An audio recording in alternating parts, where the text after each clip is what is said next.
Well, you may not recognize him, although many of you certainly will, but when you hear his voice, you'll know exactly who we have with us today. Arthur Crofton from Lite 96, and he is celebrating 30 years of Jacksonville radio. Arthur, tell us how things have changed over all those years. Well, thank you. First of all, thanks for taking the time to visit. It's great to be here.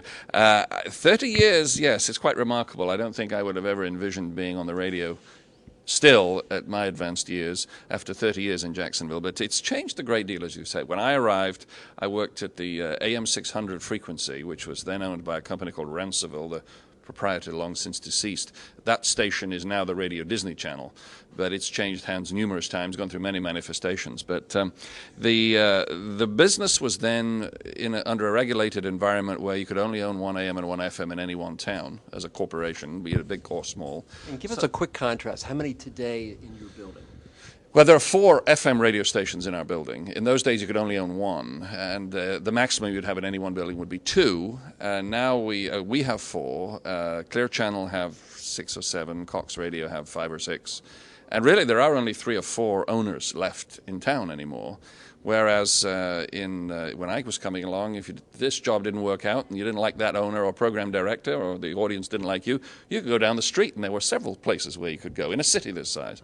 But the industry has changed so radically since then. I'm just very, very fortunate that I've been able to work for a company. I work for Render Broadcasting, which is one of the largest privately owned, family-owned broadcasting companies left in the country.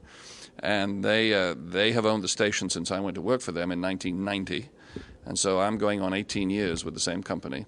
And it's been a real privilege to be able to work in that environment. And a lot of it is to do with their view of it, more traditional view of how radio stations should be operated. Our owner operates radio stations. He's not just trafficking in them, buying them as an investment for stockholders on Wall Street. He's family held. He owns the stock 100%.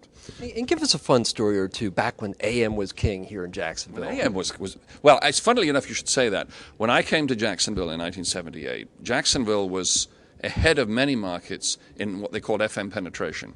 Even in 1978, AM was fading. The only AM stations, there were 2 AM stations in town that had any significant audience. One was the old Big Ape at 690. The other was a country station at 1320, which was then, what were the call letters? A VOJ, WVOJ. Those call letters are all still being used, but on different frequencies and different channels. But other than that, by then, FM was already making its penetration into Jacksonville, and Jacksonville's #1 radio station when I came to town was 96.1, when it was owned by Jones College, which it hasn't been for many years.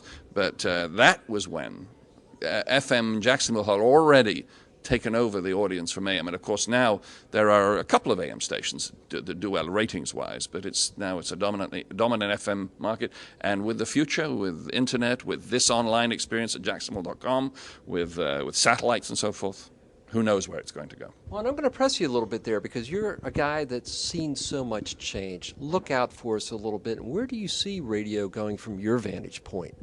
I think somebody wrote once in one of the radio journals that really we don't have AM or FM or satellite. All we have is programs on platforms. We have different platforms. But basically people are seeking programs, whether it's on an XM satellite thing, or whether it's on the internet, or whether it's on AM, or whether it's on FM, people are looking for programs. And so often now, programs are being delivered on multiple platforms. So you would see our FM station at WEJZ, Lite 96.1, is online at wejz.com. We have listeners in the islands. We have listeners in the UK. We heard from a listener in Paris just the other day. We certainly have listeners in Australia, all across the country. We have emails for our birthday club from people all over the country wishing their people in Jacksonville birthdays because people are listening online. So really, the whole question of technology now is kind of wide open. I think that the bigger challenge is actually for our television cousins. Exactly where television will go, I think, is more of an unknown than where radio is go. There will always be a need for radio programs, and there will always be a need for entertaining commentary and news and information and so forth delivered in a sound format. Mm-hmm. And I think that what you listen to it on in terms of technology will become secondary. Where is the quality? Where are you going to find it? And people say to me, how are you going to compete with satellite? And I say we have to just be better than what they are offering. And we have to be local. And that's the one thing we can do. You can listen to XM all you want, but you can't hear us talking about how much fun it is to drive down J-Town and Butler Boulevard looking towards the sun at sunrise. So that kind of thing. Get a more detailed glimpse into Crofton's career in Saturday's Florida Times-Union by reading reporter Charlie Patton's profile of one of Jacksonville's best-known radio personalities. For Jacksonville.com, I'm Bill Bortsfield.